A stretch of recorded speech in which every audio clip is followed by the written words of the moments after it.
Coke और Pepsi के बीच का रिवॉल्वरी बिजनेस इतिहास की सबसे बड़ी, सबसे डायरेक्ट, सबसे लंबे समय तक चलने वाली और सबसे प्रतिस्पर्धी लड़ाई में से एक है। आपको यह जानकर हैरानी होगी कि इन दोनों कंपनियों का आकार शायद आपकी कल्पना से भी बड़ा है।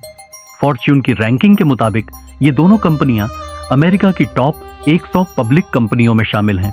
आपको यह सुनकर आश्चर्य हो सकता है कि सेल्स के हिसाब से पेप्सिको कोका कोला कंपनी से लगभग 2 गुना बड़ी है, लेकिन मुझे यह बताना जरूरी है कि पेप्सिको की 58% सेल्स विभिन्न फूड ब्रांड से आती है, जिनमें सबसे प्रमुख हैं फ्रिटोले और क्वेकर ओट्स, जो शायद आपकी कल्पना से भी बड़े हैं, जबकि कोका कोला पूरी तरह से पेय पदार्थों पर फोकस करती है। अगर आप थोड़ा गणित लगाएं तो आप देखेंगे कि कोका कोला का बाजार में बड़ा हिस्सा है और यही वह जगह है जहां यह पूरी प्रतिस्पर्धा होती है। आज मैं सिर्फ पेय पदार्थों के बारे में बात करूंगा। मैं यहां क्या करना चाहता हूं कि इसे 5 सोडा कैटेगरी में बांटकर समझाऊं, जिनमें ये दोनों कंपनियां प्रतिस्पर्धा करती हैं।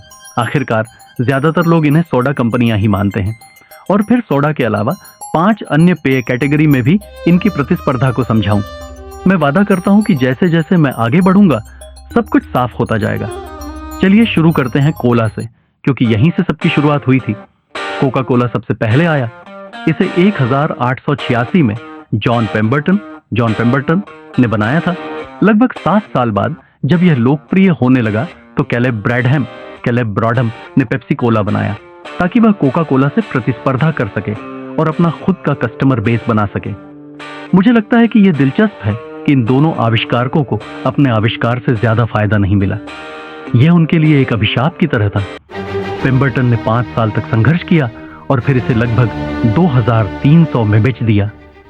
वैसे आज इसकी कीमत 200 अरब से ज्यादा है, जो पेप्सिको के बराबर है। ब्रैडहम ने कुछ गलत बिजनेस फैसले लिए, जिसकी वजह से उन्हें दिवालिया होना पड़ा और वह फिर से अपनी पुरानी नौकरी फार्मासिस्ट की तरफ लौट गए। इन ब्रांड्स को बनाने और लोकप्रिय बनाने का श्रेय उनके बाद के मालिकों और नेताओं को जाता है। 1930 तक कोका कोला पेप्सी से काफी आगे था। वे एक ही लीग में भी नहीं थे, लेकिन अगले 50 सालों में पेप्सी ने धीरे धीरे कोका कोला के ग्राहकों को अपनी तरफ खींचने की कोशिश की।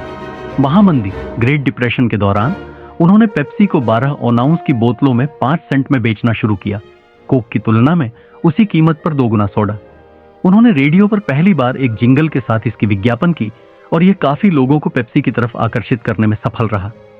1960 के दशक में पेप्सी ने अपने पेप्सी जनरेशन कैंपेन के साथ युवाओं को टारगेट करना शुरू किया। इसमें कोक को पुराने लोगों के लिए क्लासिक ड्रिंक के रूप में पेश किया गया, जबकि पेप्सी को युवाओं के लिए नया और ट्रेंडी ड्रिंक बताया गया। ये फिर से कोका कोला के ग्राहकों को अपनी तरफ खींचने में कारगर साबित हुआ। 1970 के दशक में उन्होंने मशहूर पेप्सी चैलेंज शुरू किया, जिसमें लोगों से कोक और पेप्सी का ब्लाइंड टेस्ट करवाया गया और ज्यादातर लोगों ने पेप्सी को पसंद किया। हो सकता है कि ऐसा इसलिए हुआ हो क्योंकि पेप्सी ज्यादा मीठा था। थोड़ा सा सिप लेने पर लोगों को उस मिठास का पॉजिटिव रिएक्शन मिला, लेकिन असल में ये मायने नहीं रखता, क्योंकि जनता ने टीवी पर देखा कि लोगों ने पेप्सी को पसंद किया। 1980 के दशक तक कोक और पेप्सी लगभग बराबरी पर थे। कोका कोला खुद को द रियल थिंग के रूप में प्रमोट कर रहा था, जो यह बताने की कोशिश कर रहा था कि वह असली और भरोसेमंद है, जबकि पेप्सी एक नकली कॉपी है। मुझे लगता है कि कोका कोला कहता है कि यह असली है, लेकिन पेप्सी का मानना है कि कोला के मामले में असली चीज सिर्फ स्वाद है। एक तरह की घबराहट में कोका कोला ने अपनी रेसिपी को थोड़ा मीठा बनाया और इस तरह पेप्सी की तरह, और इसे न्यू कोक के रूप में रीब्रांड किया।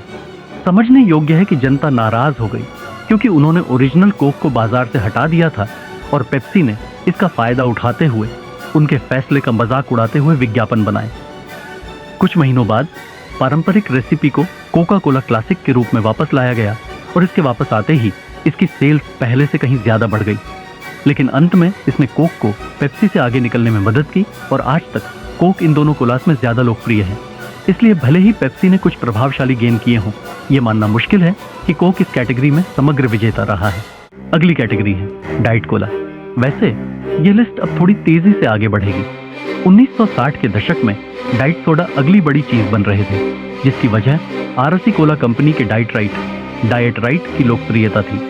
इसने कोक और पेप्सी को अपने डाइट सोडा लॉन्च करने के लिए प्रेरित किया, लेकिन ब्रांड को डाइल्यूट करने की चिंता थी, इसलिए कोका कोला ने इसे डाइट कोक नहीं बल्कि टैप टैप नाम से एक अलग सोडा लॉन्च किया।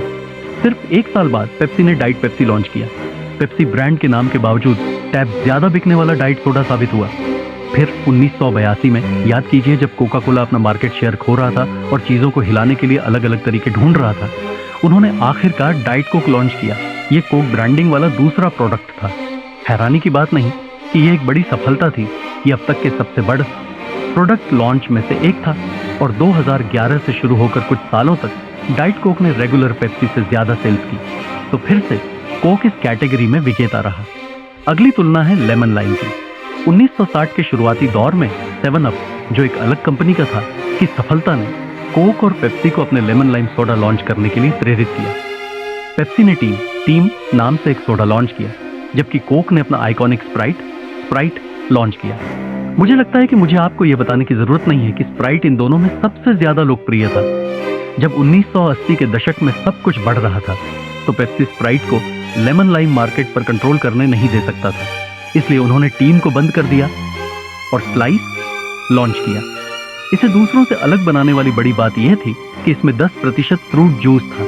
इसे एक क्रांतिकारी आइडिया माना गया, सॉफ्ट ड्रिंक्स में फ्रूट जूस डालना, और लोगों ने इस पर अच्छा रिएक्शन दिया। स्लाइस ने कुछ ट्रैक्शन पकड़ना शुरू कर दिया।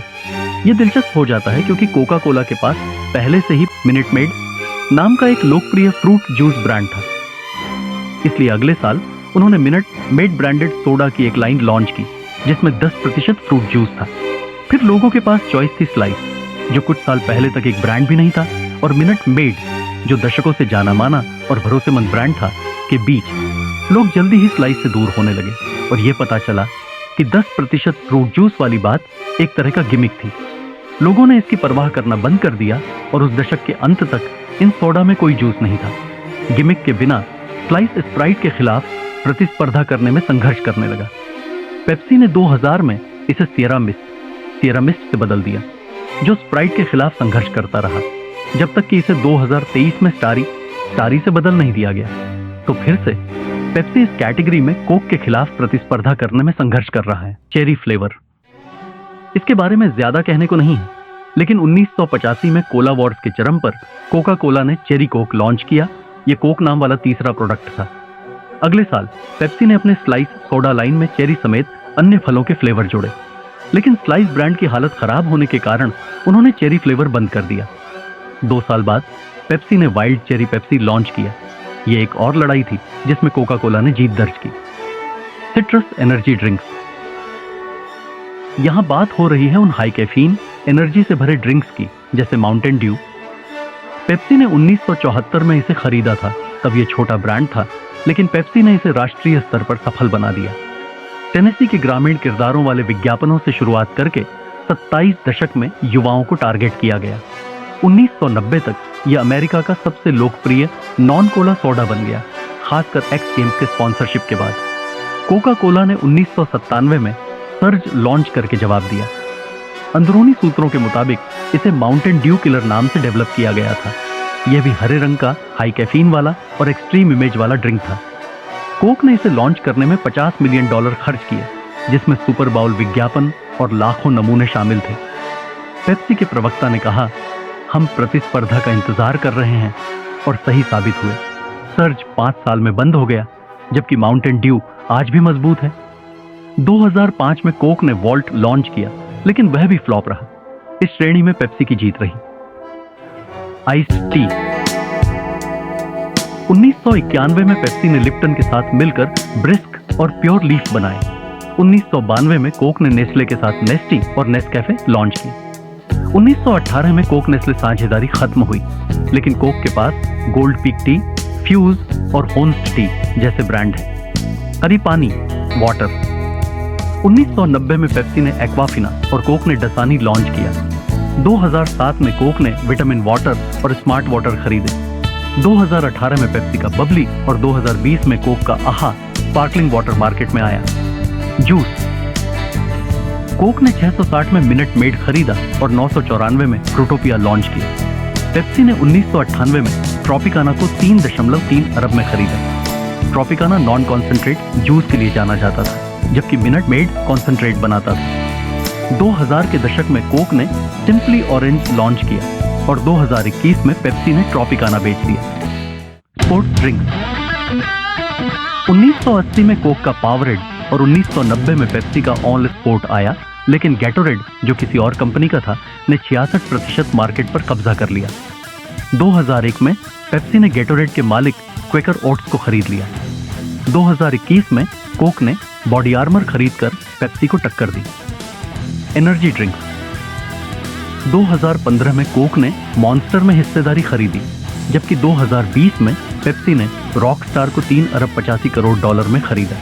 यह प्रतिस्पर्धा अरबों डॉलर की लड़ाई बन गई। अंत में यह रिवलरी सिर्फ कोक पेप्सी तक नहीं, बल्कि उनके सभी products, Dasani versus Aquafina, Gatorade versus Powerade, Surge versus Mountain Dew तक फैली है।